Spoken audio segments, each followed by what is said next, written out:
राजौरी भडाल में जिस तरीके से मौतें हो रही हैं और जिस तरीके से राजौरी से खबरें आ रही हैं बहुत ही दुखद हैं। उसी संदर्भ में आज जम्मू विश्वविद्यालय के विद्यार्थियों ने आज एक प्रोटेस्ट जो है यहाँ पे रखा और इनसे बातचीत करते हैं कि क्या कुछ हो रहा है और क्या एडमिनिस्ट्रेशन से ये मुतफिक हैं जिस तरीके से एडमिनिस्ट्रेशन काम कर रही है। तो बिलाल जी, सबसे पहला सवाल मेरा कि राजौरी में ये जितनी भी मौतें हुई हैं, अब 15 का आंकड़ा जो है जमा हो चुका है, क्या आपको लगता है कि सरकार चिंतित है कोई इसका हल निकालने में? मैं बहुत सच्चाई अगर अपने लफ्जों में लाऊं तो मुझे लगता नहीं कि चिंतित है। मुझे लगता नहीं कि सरकार को उन गरीब आवाम की परवाह है जो पिछले 45 दिनों में 15 मौतें जिन्होंने गंवाई हैं, और जिन परिवारों के अभी भी कुछ लोग जो हैं हॉस्पिटल में एडमिट हैं और जिंदगी और मौत की जो जंग लड़ रहे हैं। तो ये सब जब सिचुएशन देखो, जब सरकार के वर्ड्स पे देखो तो शायद लगता है चिंतित है, लेकिन जब एक्शन की बात हो तो वहां लगता है कि चिंतित नहीं दिखती है सरकार।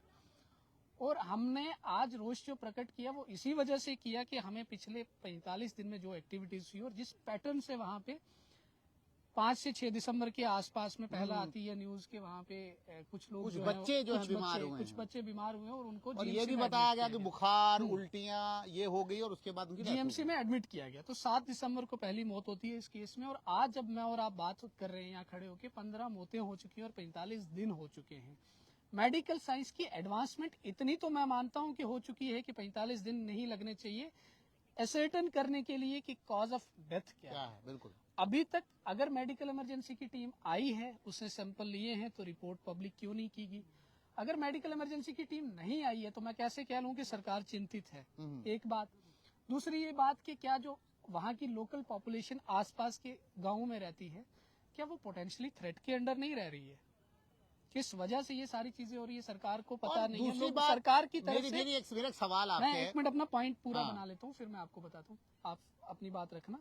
सरकार की तरफ से अभी तक कुछ क्लैरिटी नहीं है, तो क्या वो लोग आसपास रहे हैं वो भी पोटेंशियली थ्रेट में रह रहे हैं?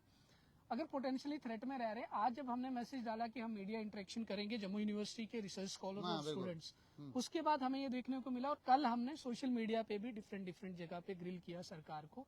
तो आज हमें एक मैसेज, एक न्यूज ये पता चलती है कि चीफ सेक्रेटरी साहब अतुल डुल्लू साहब ने कोई मीटिंग कॉल की और मीटिंग कॉल करके ये डिस्क्लोज किया कि कोई वायरल, कोई बैक्टीरियल, कोई फंगल इन्फेक्शन नहीं है।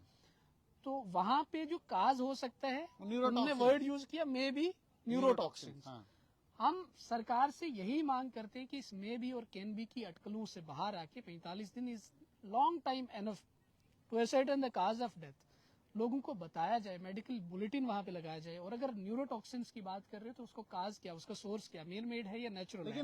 नेचुरल है तो क्या है, मेन मेड है तो उस पर क्रिमिनल इन्वेस्टिगेशन। मेरा पहले जो मूल सवाल ये है कि जब ये आंकड़े गिना रहे थे, जैसे अभी 4 डेथ हो गई, 5 डेथ हो गई, 7 डेथ हो गई, सबने गिनाए, जीएमसी राजौरी कहाँ थी? क्या जीएमसी राजौरी में इतना पोटेंशियल नहीं था कि वो पहले ही डिस्क्लोज कर देती कि क्या इशू है? बिकॉज जब पोस्टमार्टम किया जाता है, पोस्टमार्टम की रिपोर्ट में वो सारे टेस्ट किए जाते हैं जिन टेस्ट का खतरात होते हैं कि क्या पता फंगल इन्फेक्शन हो, क्या पता कोई वायरल इन्फेक्शन हो, बैक्टीरियल इन्फेक्शन हो। आज 40 दिन हो जाते हैं और उसके बाद जो है आप कह रहे हैं कि चीफ सेक्रेटरी ने जो है ये डिस्क्लोज किया है कि ये कोई न्यूरोटॉक्सिन है। इट मींस कहीं ना कहीं कह रहा है, ये पब्लिक में अवेलेबल इन्फॉर्मेशन है जो मैं उसी के आधार मैं वही कह रहा हूँ। आपने दूसरी बात, मेरे लिए ये जो बात है, मेरे लिए ये बात जीएमसी के साथ लड़ाई लड़ने की नहीं है, इलेक्टेड सरकार के साथ लड़ाई लड़ने की बात नहीं है, एलजी एडमिनिस्ट्रेशन के साथ लड़ाई लड़ने की बात नहीं है। मैं और आप जब यहाँ खड़े होकर बात कर रहे हैं तो हम बहुत कैजुअली वर्ड यूज कर रहे हैं कि 1 मौत होगी, 4 होगी, 5 होगी, लेकिन अजहर भाई बहुत ही दुखद बात है और बहुत ही दुख की बात है। अगर दुखद बात वो एक नंबर जो है ना, जितनी भी पॉलिटिकल पार्टी, मैं सवाल पूछ रहा हूँ आपसे, जितनी भी पॉलिटिकल पार्टी है, कांग्रेस है, एनसी है, पीडीपी है, किसी के ट्विटर हैंडल के ऊपर कोई मुद्दे में नहीं जा रहा, उस इलाके वाले मुद्दे पे बात नहीं हो रही है। वो क्या बात है? मैं उसी चीज पे बात कर रहा हूँ कि मेरे और आपके लिए ये कैजुअली एक नंबर हो सकता है, मेरे लिए नहीं है। मैं तो अभी तो बोल रहा हूँ एक नंबर हो सकता है जब हम डिस्कस कर रहे हैं, लेकिन ये दुखद उस परिवार का एक इंसान जाता है।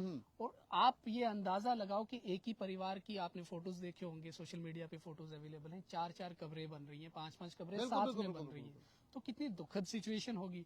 मैं यहाँ पे जीएमसी की बात नहीं कर रहा हूँ, मैं तो यहाँ कह रहा हूँ कि यहाँ इलेक्टेड गवर्नमेंट का भी फेलियर है, एलजी एडमिनिस्ट्रेशन का भी फेलियर है, यूनियन गवर्नमेंट का भी फेलियर है। अगर जीएमसी सक्षम नहीं था तो जीएमसी के बाद एम्स आते हैं, बाकी बड़े बड़े इंस्टीट्यूट आते हैं, मेडिकल साइंस की एडवांसमेंट और आती अभी है। तक FSL हमारी ने डिमांड रिपोर्ट ही क्यों नहीं दी? हमारी डिमांड ही ये, क्या पता एफएसएल ने रिपोर्ट दी और वो पब्लिक नहीं की। क्यों नहीं की? हम वही डिमांड कर रहे हैं कि उन रिपोर्ट्स को पब्लिक किया जाना चाहिए, ताकि लोगों को पता चले क्या कोई पेंडेमिक या एपिडेमिक तो आउटब्रेक नहीं होने वाला। अगर पेंडेमिक एपिडेमिक आउटब्रेक नहीं होने वाला तो कोई क्रिमिनल इन्वेस्टिगेशन का कोई पार्ट बनता है, तो क्रिमिनल इन्वेस्टिगेशन स्टार्ट भी हुई है या नहीं हुई, किस मोटो से अगर ये क्राइम कोई कर रहा है तो किस मोटो से कर रहा है, अगर वो स्टार्ट हुई है तो उसका स्टेटस क्या है। इन सारी चीजों से ही पर्दा उठाने के लिए और उस मे बी और कैन बी की अटकलों से उस गुत्थी को सुलझाने के लिए यही डिमांड करने आज हम आपके माध्यम से बिलाल जी, सरकार के पास आप उस इलाके के हो, आपको नहीं लगता है कि रजौरी पुंछ में कोई मौत हो, कोई ऐसी कोई हादसा हो कि सरकार को कोई फर्क नहीं पड़ता? आज सरकार, क्योंकि पीर पंचाल ने इस हुकूमत को अच्छा खासा वोट भी दिया और भारतीय जनता पार्टी को कहीं ना कहीं हरा दिया उस इलाके से, और अब जब सरकार उनकी है, जिनको वोट दिया गया है, वो कास्ट बेस पे हो, वो किसी भी रंग या किसी चीज के ऊपर भी अगर वोट दिया गया है, आपको नहीं लगता है कि आज वो लोग कहीं ना कहीं अपने आप को अकेला महसूस कर रहे हैं? और खास तौर पे पीर पंचाल हो, चिनाब का इलाका हो, अगर वहाँ कोई भी मौत होती है, वो एक्सीडेंट के हिसाब से भी हो, सरकार को फर्क नहीं पड़ता। मेरे लिए ये लड़ाई नेशनल कॉन्फ्रेंस और बीजेपी के मैंडेट की है ही नहीं। मैं आपको सवाल पूछ रहा हूँ कि हुकूमत जो है गुलमर्ग में जो है सार सपाटा कर रही है। मैं आपके सवाल का ही जवाब दे रहा हूँ। मेरे लिए ये लड़ाई नेशनल कॉन्फ्रेंस और भाजपा के बीच की लड़ाई नहीं है। मेरे लिए ये लड़ाई ये है कि उन जहाँ पे ये मौतें हो रही है उनको कैसे रोका जाना चाहिए, उस रिपोर्ट को पब्लिक कैसे किया जाना चाहिए, वहाँ मेडिकल बुलेटिन कैसे बनना चाहिए, क्रिमिनल इन्वेस्टिगेशन का कोई पार्ट है तो वो कैसे इन्वेस्टिगेट होना चाहिए। बाकी रही बात मैंने पिछले, ये सब तो सरकार ही करती है। मैंने आपके पिछले सवाल में भी कहा कि मैं एक सरकार को नहीं, यूनियन गवर्नमेंट को भी, एलजी एडमिनिस्ट्रेशन को भी और जम्मू कश्मीर में इलेक्टेड गवर्नमेंट को भी, तीनों को फेलियर मानता हूँ। गवर्नमेंट को तो तीसरे हिस्से में डाल रहे हो ना, पहले हिस्से में आप तो उनको समर्थन कर रहे हो। पहले हिस्से में रख लो। मेरे लिए ये बहस का मुद्दा नहीं है, मेरे लिए उन जानू का मुद्दा है। बिलाल जी, जब आप वोट लेने गए थे तब तो आपने कहा था कि सब कुछ हम करेंगे, और आज आप कह रहे हो नहीं सब कुछ। अजहर भाई नहीं, मैं आपको दूसरे उस पे लेके जा रहा हूँ, मैं उस केस पे लेके जा रहा हूँ, मैं उस रेफरेंस को ड्रा करना चाहता हूँ आपके चैनल के माध्यम से कि आज देश में जब HMPV के सिर्फ 15 से 17 केसेस डिटेक्टेड है, मेडिकल साइंस में पूरी एक रूमर्स चल रहे हैं, डिस्कशंस चल रही है, डिस्कशन ऑफ डिबेट है। कोरोना वायरस में जब 15 मौतें देश में हुई तो मुझे याद है कि पूरे देश में हाहाकार मची हुई थी, लॉकडाउन तक लग गया था। तो यहाँ हमारी जानें इतनी सस्ती क्यों हैं? क्यों इलेक्टेड पंजाल की जानें सस्ती? पीर पंजाल की अगर ये कश्मीर में हुआ होता या कहीं और हुआ होता तो जाने कीमती थी, आपको नहीं लगता? क्यों? क्योंकि ये प्रकरण तो पिछले 1 महीने से चल रहा है, आज इसमें आउटक्राई, मैं वही तो बोल रहा हूँ, 1.5 महीने चल रहा है ना, हुकूमत तो 1.5 महीने से है। तो मैं यही कह रहा हूँ, मैं आपके माध्यम से हुकूमत से ये डिमांड कर रहा हूँ कि एक्ट करो।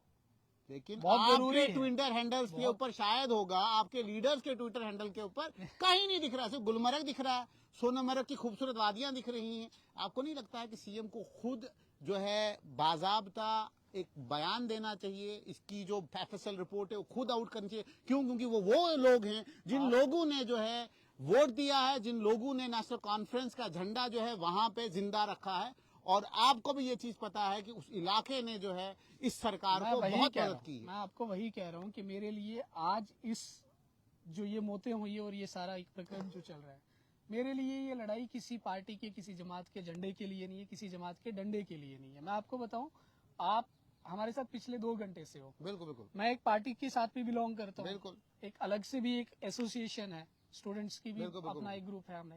हमने किसी बैनर के नीचे नहीं आए, हमने उन एसोसिएशंस को बालाए ताक पे रखते हुए हम जम्मू यूनिवर्सिटी के जितने रिसर्च स्कॉलर और स्टूडेंट्स आए, इसलिए आप अपनी डिबेट, आप बैनर के नीचे आए ना, आप नहीं आया ना, आपको जो मीडिया की इन्विटेशन गई होगी वहाँ ये आया होगा, university of students, university of Jammu students and scholars.